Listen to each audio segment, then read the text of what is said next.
আসসালামু আলাইকুম। কেমন আছেন আপনারা? আপনাদের একটা ভিডিও নিয়ে চলে আসলাম।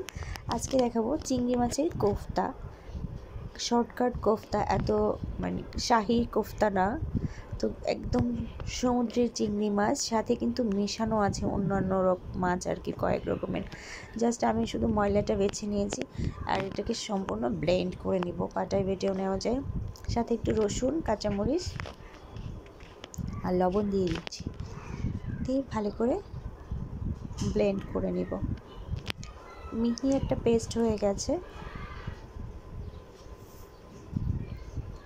শক্ত শক্ত। যারা আমার চ্যানেলটি এখনও সাবস্ক্রাইব করেননি, যদি আমার ভিডিও ভালো লেগে থাকে তাহলে আমার চ্যানেলটি একটু সাবস্ক্রাইব করে দিতে পারেন, আবার আমার ভিডিওর নিচে কমেন্ট সেকশনে কমেন্ট করতে পারেন। পাশে থাকা বেল আইকনটি প্রেস করে রাখলে নতুন নতুন ভিডিও পেতে পারবেন। সরিষার তেলে একটু লবণ দিয়ে দিয়েছি। তেলের মধ্যে লবণ দিয়ে যদি মশলা দেওয়া হয় তাহলে একটু কম ছিটে। পেঁয়াজ রসুন বাটা দিয়ে দিচ্ছি। যেহেতু এটা এত শাহি করব না, তাই এখানে আদা বাটাও দিচ্ছি না। চিংড়ি মাছের সাথে আসলে আদা বাটার আমার কাছে খুব বেশি প্রয়োজন মনে হয় না, কারণ চিংড়ির একটা সুন্দর সুগন্ধ আছে। আর একটু শাহি করলে কিন্তু সেক্ষেত্রে একটু আদা বাটা, গরম মশলা ফোড়ন দিয়ে, নারকেলের দুধ দিয়ে করা যায়। মরিচের গুঁড়ো দিয়ে দিচ্ছি, যেহেতু খুবই হালকা করে করছি। আবার আরেকটা রেসিপি আমি দেখেছিলাম, সেটা হলো বরিশাল এলাকায় করে জল ডোবা টাইপের, কিন্তু ওরা মশলাটাকে এভাবে কষায় না, শুধু পানির মধ্যে মশলাটা দিয়ে জল ডোবাটা করতে দেখেছি আমি। হলুদ, মরিচ, জিরা, ধনিয়ার গুঁড়া দিয়ে দিচ্ছি, দিয়ে একটু মশলাটা কষিয়ে নিব।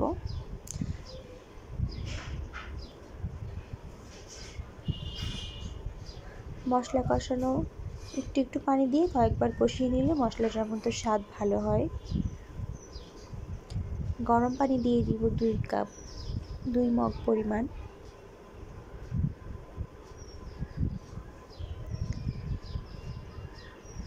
যেহেতু আমি চিংড়ি মাছের যে ব্যাটারটা করেছিলাম, ব্লেন্ড করেছিলাম, ওটা কিন্তু আমি ভাজবো না আলাদা করে। এটাই ওই টকবগে গরম পানিতে স্পুন দিয়ে দিব।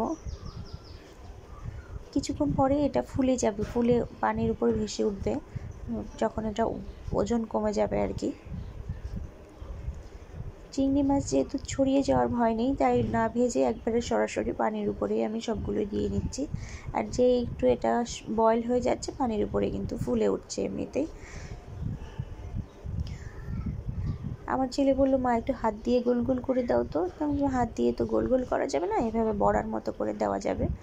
সবগুলো দেওয়া হয়ে গেছে, এখন একটু উল্টে পাল্টে দিব। মনে হচ্ছে সয়াবিন রান্না করছি, দেখতে কিছুটা সয়াবিনের মতো চ্যাপটা চ্যাপটা হয়ে গেছে। ভালো করে 10 মিনিট ফুটিয়ে নিলে কিন্তু রান্না হয়ে যাবে, এটা খুব বেশি সময় লাগে না। চিংড়ি মাছ যারা পছন্দ করে তারা এভাবে খেতে পছন্দ করবে। মোটামুটি ঝোলটা শুকিয়ে গেছে, উপর থেকে একটু গরম মশলার গুঁড়া ছড়িয়ে দিব, সুন্দর একটা গন্ধ হবে। রান্না রেডি হয়ে গেছে। গরম গরম ভাতের সাথে খেতে কিন্তু দারুণ লাগবে। অনেক বেশি মশলাদারও না, আবার একদম হালকা পাতলাও না, মোটামুটি ভালোই। আল্লাহ হাফেজ।